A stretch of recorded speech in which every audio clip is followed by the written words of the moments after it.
وَرَهْبَانِيَّةً ابْتَدَعُوهَا، اور رہبانیت کی ابتدا کی بدعت انہوں نے کی۔ ابھی ابتدا میں کہہ رہا تھا بدا، با دال اور حمزہ یہ بھی مادہ ہے، اور بے با دال اور عین، عین اور حمزہ میں تھوڑا ہی فرق ہوتا ہے لکھنے میں، تو وہ بھی حمزہ جو ہے وہ بھی اسی طریقے سے جیسے کہ عین کی گھنڈی ہوتی ہے۔ بدا ابتدا کا لفظ اس سے بنا ہے، اور بدا سے یہ ابتداء بنا ہے، فرق صرف اتنا ہی ہے۔ اور فرق کیا ہے؟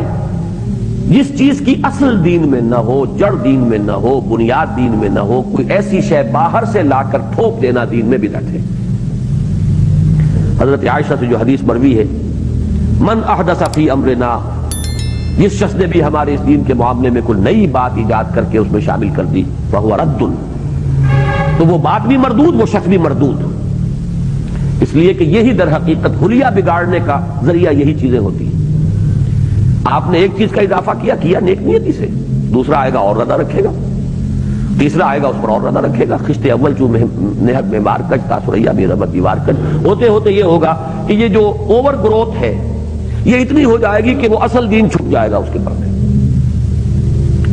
اصل جو ہے نماز جنازہ کی اہمیت ہے ہی نہیں، نہ دعا یاد کریں گے، نہ اس کی کوئی اہمیت ہے، بلکہ بغیر وضو کے بھی کھڑے ہو جائیں گے۔ لیکن اس کے بعد جو تومار چلے گا، اب سوئم ہے، اب چہار، وہ 7واں ہے، اب 10واں ہے، اور پھر یہ کہ برسیاں ہیں، 40واں تو خیر بہت ہی بڑی ٹھاٹ شان کے ساتھ منایا جائے گا۔ نہیں کریں گے تو معلوم ہوگا کہ بہت بڑے خلا کا احساس ہوگا، لوگوں کی نگاہیں اٹھیں گی، نہیں کر رہے یہ کیا ہو گیا ان کو، تو ہوتے ہوتے وہ اصل شے پیچھے چلی جائے گی، اس کی اہمیت نہیں رہے گی۔ اور یہ بالکل صحیح ہے کہ جہاں ایک بدعت آتی ہے، ایک سنت جو ہے وہاں سے یقیناً ختم ہوتی ہے۔ یہ ہو ہی نہیں سکتا کہ بدعت آئے اور سنت جو ہے وہاں سے ہٹے۔ بہرحال وہ ایک علیحدہ بحث ہے بدعت، لیکن میں نے صرف اس لیے عرض کر دیا کہ یہاں سے وہ لفظ بنا ہے۔ اور قرآن مجید میں اللہ کو جو کہا گیا بدیع السماوات والارض، اس کے معنی یہی ہے، انگریزی میں جسے کہتے ہیں کریشن ایکس نہیلو، عدم محض سے وجود میں لانا، کوئی شے نہیں تھی اور اللہ نے پیدا کر دی۔ ایک ہے کسی شے سے کسی شے کا بنا دینا، یہ ہے خلق، مٹی سے انسان کو بنا دیا، خلق الانسان من صلصال کالفخار، یہ لفظ خلق آئے گا۔ آگ کی لپٹ سے جنوں کو بنا دیا، خلق الجان من مارج من نار، وہ خلق ہے، کسی شے سے کسی شے کو بنانا۔ اور ابداع کیا ہے کہ کچھ نہیں تھا، عدم محض سے وجود لے آنا کسی شے کو ابداع۔ بدیع السماوات والارض، آسمانوں اور زمین کو عدم محض سے وجود میں لانے والی ہستی۔ تو دین میں بھی جو شے نہیں ہے، ایک ہے اجتہاد، جڑ موجود ہے، بنیاد موجود ہے، آپ اس میں اس جڑ میں شاخیں نکل رہی ہیں، بات آگے چل رہی ہے، اصل جڑ ہے اپنی جگہ پر قائم، وہ اجتہاد ہوگا۔ اور جہاں بالکل کوئی نئی چیز لا کر شامل کر دی جائے تو وہ بدعت ہے۔ تو رہبانیت کی بدعت انہوں نے ایجاد کی، ما کتبناها علیہم، ہم نے یہ ان پر فرض نہیں کی تھی۔ جو بچے نے سوال بدعت کے بارے میں کہا، بدعت عربی زبان کا لفظ بے دار اہم سے نکلا، اسی سے اللہ تعالیٰ کے اسم بدیع السماوات والارض، کہ اللہ آسمانوں زمینوں کو بدعت کرنے والا ہے، کہ کوئی چیز پہلے نہیں ہوتی، نمونہ نہیں ہوتا، ایک نئی چیز بنانے والا۔ اللہ تعالیٰ بھی بدیع ہے۔ اللہ کے رسول علیہ السلام نے بدعت کا بڑا تذکرہ کیا۔ بدعت جو ہے نا وہ دین میں نکالی جائے، من احدث فی امرنا ھذا، حضور نے دنیاوی معاملات تو کیا نہیں کہا، وہ تو کھجوروں والے قصے میں صاف کر دیا کہ تمہارا امر دنیا کا، اپنے دنیا کے کام کرنا یہ تم خود بہتر جانتے ہو، جو چاہے ایجادیں کرو، ترقیاں کرو، اسلام اس میں رکاوٹ نہیں جاتا۔ مگر جو عبادات ہیں، اللہ تک پہنچنے کی باتیں جن سے اللہ خوش ہوتا ہے، جنت ملتی ہے، رسول راضی ہوتا ہے، وہ شعبہ نامکمل نہیں چھوڑ، اس میں نئی نئی باتیں نکالنے کا کسی کو حق نہیں۔ وہ اس کے بارے میں آپ نے بتایا کہ ہمارے اس کام میں، دین میں، اس لیے دو لفظ الگ الگ یاد رکھیں، ایک اقترابات ہے، اللہ کا قرب حاصل کریں گے، اس کی پہچان کیا کہ غیر مسلم آپ کے ساتھ شریک نہیں ہوگا۔ ہندو سکھوں کا ہمارے ساتھ مل جاؤ، درود شریف پڑھنے میں نماز نہیں آئے، اور اگر جہاز پر سوار ہونا ہے، انہیں استعمال کرنی ہے دوسرے، یہ سارے کریں۔ یہ ارتفاقات دنیا کی زندگی کو آسانی سے گزاریں، اس میں کوئی ترقی منع نہیں، نئی سے نئی چیز نکالے، اس کا بدعت سے کوئی تعلق نہیں، نہ یہ ناجائز ہے۔ اقترابات جو ہیں قربت اللہ کی باتیں، ان میں اگر کہتا کہ رسول اللہ اس میں بھی دین نامکمل چھوڑ کے ہم کسر پوری کر رہے ہیں، تو یہ دین میں بہت بڑی بے ادبی شمار ہے۔ شرک کے بعد سب سے بڑا جرم کہا گیا کہ تم دین میں امینڈمنٹ کرتے ہو۔ اللہ کا رسول دین بھی نہیں پورا دے کے گیا، الیوم اکملت لکم، اعلان ہو گیا کہ دین آج پورا ہو گیا۔ دین میں نہ نکالو، دنیا میں جتنی چاہے ویرائٹیاں نکالو، ترقیاں کرو، یونیورسٹی نئی سے نئی چیزیں بنائے، بسم اللہ دی نہ پوچھے دے دو۔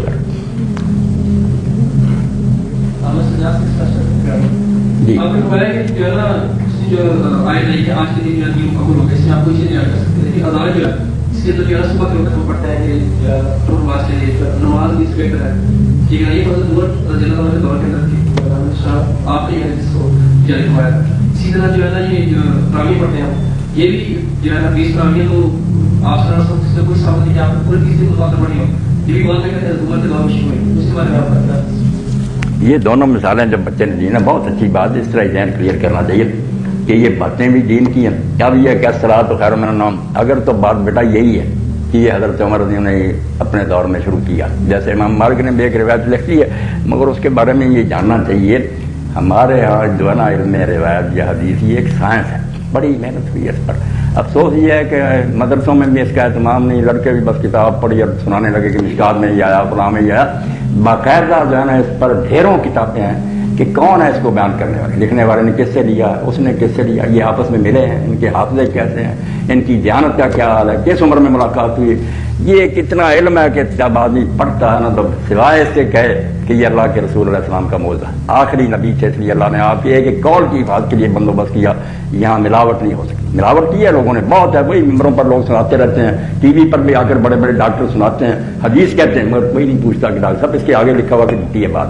یہ پوچھنا شروع کر دیں تو انشاءاللہ مسئلے حل ہو جائیں. تو یہ حضرت عمر رضی اللہ عنہ کے بارے میں جو ہے نا کہ وہ سوئے رہ گئے، مؤذن نے آ کر ادب سے کہا کہ الصلاۃ خیر من النوم یا امیر المومنین، تو آپ نے فرمایا یہ کلمہ تو بہت اچھا، اس کو آپ نا اذان فجر میں رکھ. یہ بیٹا اتنی مستند نہیں ہے، انویلڈ ٹریڈیشن ہے، نہیں صحیح. اس کے مقابلے میں دوسری روایتیں جو ہے نا اس میں آتا خود حضور کے زمانہ میں ہوتا تھا، آپ نے ابو محذورہ کو اس کی تعلیم دی. اب جو تو کہہ رہے ہیں نا بچہ وہ حضرت عمر رضی اللہ عنہ کے کہنے پر نہیں کہہ رہے، رسول اللہ کا انہیں ملا ہے والا وہ آپ لے رہے ہیں بے شک.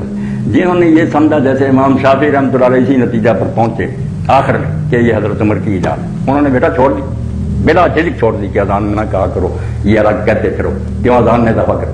اتنے بڑے امام نے محمد ابن ادریس نے کہا اگر عمر رضی اللہ عنہ کا یہ نا یہ ہم نے ان کو حق دیا. اس لیے کوئی بدعت کا جواز نہیں، نہ کوئی نکال سکتا. اب تراویح آپ نے پوچھی، اس کے بارے میں جو پڑھتے ہیں اہل سنت وہ کہتے ہیں کہ رسول اللہ نے پڑھی، بعد میں چھوڑ دی اس لیے کہیں فرض نہ ہو جائے.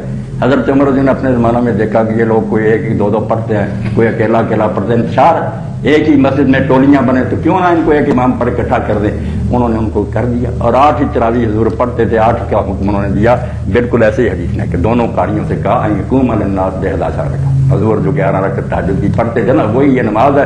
اول وقت پڑھ لیں تراویح کہتے ہیں، پچھلے وقت پڑھیں تو اس کو لوگ تہجد کہتے ہیں. نماز ایک ہی ہے، قیامت ہے، دو نہیں. اس لیے آپ نے جب تراویح پڑھی تہجد نہیں پڑھی، تہجد پڑھی تراویح نہیں پڑھی، ایک نماز 11 رکھتے. حضرت عمر نے یہی کیا. صرف جو الگ الگ پڑھتے تھے وہ حضور کے 3 دن پڑھنے سے، لوگ بھی جماعتوں سے پڑھتے تھے مگر کچھ اکیلے اکیلے کچھ جماعتوں ایک جگہ کر دی. بعد میں جو لوگوں نے بڑھا لیا، حضرت عمر نے بیچ نہیں کی، نہ حضرت علی نے نہ حضرت عثمان نے، کوئی روایت نہیں. لوگوں نے بعد میں یہ بڑھا لی اس لیے کہ قیام ہوتا تھا لمبا، 8 رکھتے تو 100 رکھتے 100 آیت کاری تلاوت کرتا تھا، ٹھہر ٹھہر کر رک رک کر، لاٹھیاں لے کر بغلوں میں لوگ کھڑے. انہوں نے کہا یار یہ فرض نماز تو نہیں نا کہ اس میں اضافہ نہیں ہوتی، نفل ہی ہے نا، نفل دن رات میں جتنے جی چاہے پڑے، اس لیے رکھتے ہیں بڑھا دو، جلدی جلدی کو سجدے اور ٹانگوں کو ذرا نا آرام مل جائے. بڑھنی شروع ہوگی 16 20 24 28 32 36 تک تو امام مالک کے زمانہ میں پہلی صدی میں ہوگی. تو لوگ یہ مانتے ہیں، اب بھی مانتے ہیں، بڑے بڑے حنفی اور دوسرے علماء کے سنت آتے ہیں، باقی نواب ہیں. یہ ہے حقیقت اس بات کی. یہ اس بدعت میں نہیں آتا کہ دین میں بالکل ایک نئی چیز اپنی طرف سے گھڑی، خود حضور کی پڑی. جی حوالے سے بھائی نے پوچھا ہے کہ حدیث میں آتا ہے کہ من سنہ سنتن حسنتن فی الاسلام یا سیئتن، تو اس کے بارے میں ذرا وضاحت فرمائیں. یہ حدیث بہت وضاحت طلب ہے کیونکہ اس سے بڑا فتنہ جو ہے اس نے جنم لیا کہ دین میں نئی نئی باتیں لوگ نکالتے جا رہے ہیں جس کو بدعت کہتے ہیں. اور اسی حدیث کا حوالہ دیتے ہیں کہ حضور نے فرمایا جو اسلام میں ایک اچھا طریقہ کرے تو جو اس کو بعد میں بھی اپنائیں گے ان کا ثواب بھی اس کو ہوگا، جو برا طریقہ کرے گا اس کے کرنے والے بعد میں اس کا گناہ بھی ہوگا. اس سے نکال لیا کہ وہ طریقہ خود گھڑے، نیا نکالے. یہ معنی نہیں ہے، طریقہ پہلے ہی ہے دین کا مگر کسی علاقہ میں نہیں چل رہا، کسی مسجد کے نمازی نہیں کر رہے، ایک شخص نے اس پر عمل شروع کر دیا، یہ لوگوں کو بتایا، لوگ کرنے لگے. وہ بات تھی کہ جس نے دین کے ایک نیک طریقے کو چالو کیا. طریقہ پہلے ہی اسلام میں، کیونکہ اس کا پس منظر جو ہے حدیث پاک میں وہ کیا، حدیث پاک یہ ہے کہ رسول کریم علیہ السلام کے پاس ایک قبیلہ کے لوگ آئے مسافر، پھٹے ہوئے کپڑے تھے، بری حالت ان کی فاقوں سے. حضور نے ان کی حالت دیکھ کر خطبہ دیا کہ لوگوں ان کی مدد کرو. تو کوئی اثر نہ اتنا ہوا، حضور کو غم ہوا تو لوگوں نے کوئی توجہ ہی نہیں۔ اتنے میں ایک شخص اٹھا، وہ گھر گیا اور ایک تھیلی جو تھی نا روپیوں سے بھری ہوئی وہ لے کر آیا، بڑی مشکل سے اٹھا کر لایا۔ اس نے لا کر جب ڈھیر کی تو اور لوگ بھی دینے لگے، ڈھیر لگ گئے، حضور کا چہرہ بس سونے کی طرح دمکنے لگا۔ تو وہاں آپ نے فرمایا کہ من صلی سنہ فی الاسلام سنت حسنہ، جو ایک اچھا طریقہ اسلام میں شروع کر دے، یہ طریقہ کو من گھر تھا خیرات کرنا، یہ تو پہلے ہی دین تھا، مگر پہل اس نے اس مجلس میں کی۔ تو آپ نے فرمایا جو پہل کر دے بعد والے ترجمان کا ثواب بھی اس کو برابر ملتا ہے۔ حدیث کا آغاز تو یہ ہے، صحیح مسلم میں پڑھ، وہ بدعتوں کی کب بات تھی کہ نئی صلاۃ نکال لو، نئی نمازیں نکال لو اور قبروں پر اذانیں نکال لو تو حوالہ ہے حدیث کا چلو، یہ حدیث پاک کے ساتھ ٹھٹھا ہے، ایسا نہیں ہے۔ طریقہ ہے دین میں، مگر کیسے علاقے میں نہیں کرتے لوگ، یا کسی طالب علم کو نہیں پتا، استاد نے سکھایا شروع ہو گیا، پھر یہی ثواب ملے۔ برا طریقہ بھی رائج کر دیا، کسی گاؤں میں قتل نہیں ہوتا تھا، ایک نامراض نے قتل کر دیا، اب چال چل پڑی اور قتل ہونے لگے، گناہ ہوگا۔ جیسے قابیل کے بارے میں حضور نے فرمایا کہ اب جتنے قتل ہوتے ہیں ہر قتل میں سے ایک گناہ اس کے ذمہ لکھا جاتا ہے کہ اس نے ہی سن قتل، وہاں بھی لفظ یہ کہ قتل کی سنت تو اس نے جاری کی۔ حدیث پاک سے کوئی نہ نکالے کہ نئی نئی بدعتیں جائز ہیں، یہ دین کی بات ہے کہ اگر کسی مسجد میں نہیں، کسی محلے میں، تو جو چالو کرے گا اس سنت بالکل اس کے بعد والوں کا بھی ساتھ۔ چونکہ ہمارا وقت ختم ہونے والا ہے۔